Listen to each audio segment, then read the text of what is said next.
बतौर playback singer आपकी शुरुआत लक्ष्मीकांत प्यारेलाल के संगीत निर्देशन में फिल्म गुमराह से हुई थी। इस फिल्म से कैसे जुड़ना हुआ और लक्ष्मीकांत प्यारेलाल के साथ काम करने का अनुभव कैसा रहा? एक बार मैं एक कार्यक्रम में गा रहा था। उस कार्यक्रम में निर्देशक शशिलाल नायर आए हुए थे। उन्होंने जैकी श्रॉफ और डिम्पल कपाड़िया को लेकर फिल्म अंगार बनाई थी। उस फिल्म में लक्ष्मीकांत प्यारेलाल जी का संगीत था और आनंद बख्शी साहब ने गीत लिखे थे। शशिलाल नायर ने मुझे फिल्म में गाने का ऑफर दिया, लेकिन मैंने कहा कि फिल्मों में मुझे गाने का शौक नहीं है। मैं स्टेज का आर्टिस्ट हूँ, गज़लों के साथ बड़ा हुआ हूँ। स्टेज ही मेरी प्राथमिकता है। उन्होंने कहा कि तुम पहले ऐसे आर्टिस्ट हो जो फिल्मों में नहीं गाना चाहता है। फिल्मों की पहुंच बहुत ज़्यादा होती है और फिल्म में जो गाना है वह भी गज़ल नुमा ही है। तुमको वह गाना है, वह मैं तुमको भेजता हूँ। गाना याद करके लक्ष्मी जी को सुना देना। पहली बार लक्ष्मी जी से मिलने गया और रिकॉर्डिंग स्टूडियो के बाहर उनका सेक्रेटरी आया और बोला कि आज लक्ष्मी जी आज बिजी है, अगले हफ्ते आइए। फिर अगले हफ्ते चला गया और 3-4 घंटे बैठे रहा, लेकिन मुलाकात नहीं हुई। तीसरी बार गया तो लक्ष्मी जी से मुलाकात हुई और उन्होंने कहा कि आज बहुत थक गया हूँ, परसों आ जा।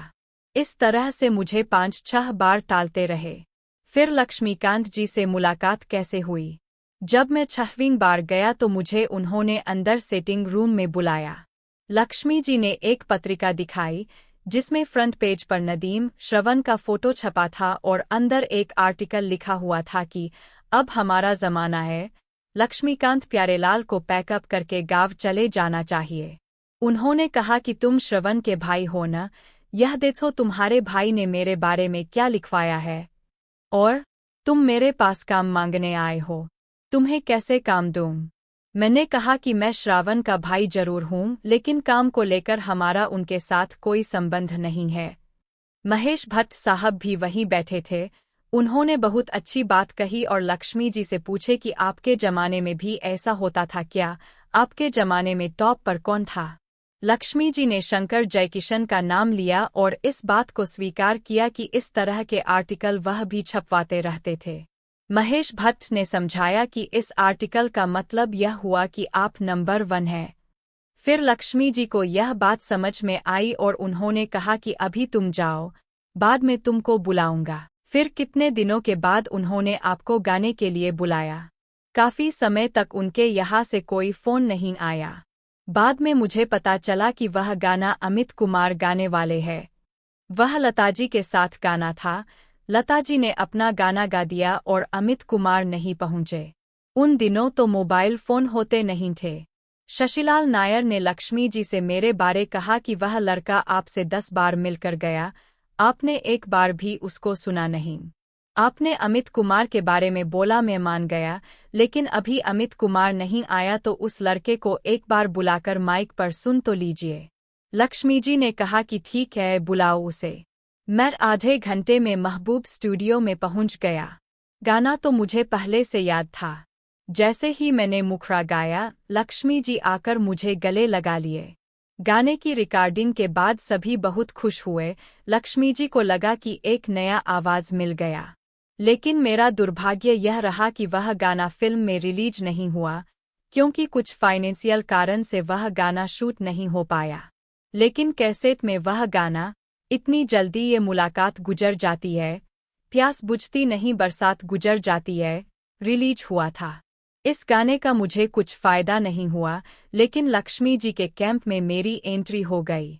उसके बाद फिल्म गुमराह में संजय दत्त के लिए मैं तेरा आशिक हूँ गीत गवाया। यह गाना सुपर हिट हुआ। फिर महेश भट्ट जी की दूसरी फिल्म नाजायज में बरसात के मौसम में घर से निकल आया, अनु मालिक के संगीत निर्देशन में गाया।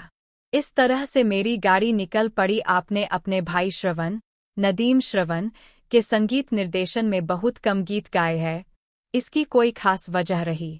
नदीम श्रवण के साथ मैंने सिर्फ 3-4 गीत गाए होंगे, लेकिन मैं बहुत खुश था कि इंडस्ट्री में लोग कहते हैं कि नेपोटिज्म चलता है, लेकिन मेरे तो भाई होते हुए भी उन्होंने मुझे काम नहीं दिया। लेकिन वह बहुत ही अच्छा ही हुआ। लोग यह न कहे कि भाई की फिल्मों में ज्यादा गा रहे हैं, ईश्वर जो करता है बहुत ही अच्छा करता है। मेरा सौभाग्य रहा है कि मुझे लक्ष्मी जी ने इंट्रोड्यूस किया, उसके बाद अनु मलिक जी ने अच्छा मौका दिया। AR रहमान साहब तो मेरे गाने से बहुत खुश हुए और वह एयरपोर्ट तक मुझे खुद छोड़ने आए थे। फिर आपने पिताजी से गाने की तालीम लेनी शुरू की दी। नहीं, मुझे लगा कि पिताजी कुछ सिखाएंगे नहीं।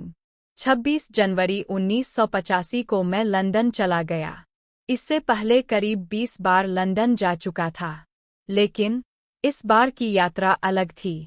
मैं ये सोचकर गया था कि दिन भर बच्चों को तबला सिखाऊंगा और रात में गाने का रियाज करूंगा। मुझे सबका रंग पता था कि कौन, कैसे और क्या गाता है। मैंने गुलाम अली, मेहंदी हसन, पंकज उधास, अनूप जलोटा और पिताजी के गायकी सुन सुनकर 2 महीने में अपने आप को तैयार किया और लंदन में ही कार्यक्रम करना शुरू कर दिया। और फिर घर वापसी पर माहौल कैसा रहा? अप्रैल 1985 में मैं मुंबई आ गया। कुछ पैसे कमा लिए थे। मेरे कार्यक्रम के कुछ वीडियो और रिकॉर्डिंग थे जिन्हें मैंने पिताजी को दिखाया तो वह बहुत खुश हुए। तब जाकर उनको लगा कि मैं गायकी के प्रति गंभीर हूँ। उन्होंने मेरे हाथ में तानपुरा थमा दिया और फिर एक बच्चे को जैसे सिखाते हैं उस तरह से मुझे तालीम दी। म्यूजिक इंडिया से मेरा पहला एल्बम परवाज़ आया तो वह हिट रहा। जनवरी 1987 में पिताजी का 53 साल की उम्र में ही निधन हो गया। मैं डबल अनाथ हो गया। पिताजी तो गए ही, साथ में गुरु भी चले गए। ऐसी स्थिति में आपको ख्याल नहीं आया कि दोबारा तबला बजाना चाहिए? नहीं, मेरी जिद थी कि मैं सिर्फ गाऊंगा और फिर कभी तबला नहीं बजाऊंगा। उसी दौरान मेरी जिंदगी में सोनाली आईं। उन्होंने कहा कि तुम अच्छा गाते हो, तुम्हें उस्ताद से संगीत सीखना चाहिए, ट्यूशन की फीस मैं दूंगी। फिर मैंने किराना घराने के उस्ताद नियाद अहमद से संगीत सीखना शुरू किया। साल 1987 में सोनाली के साथ हमारी सगाई हुई और सोनाली के कदम परिवार में पड़ते ही सबके सितारे बुलंद हो गए। श्रवण का नदीम के साथ काम शुरू हो गया। 1989 में हमने शादी कर ली। उसके बाद तो मेरी कई फिल्में आई। फिल्म बॉर्डर के गीत संदेशे आते हैं और तो चलूं ने साबित कर दिया कि मैं अच्छा गायक हूँ। वीडियो अच्छी लगी हो तो फॉलो, सब्सक्राइब, शेयर, लाइक जरूर करें।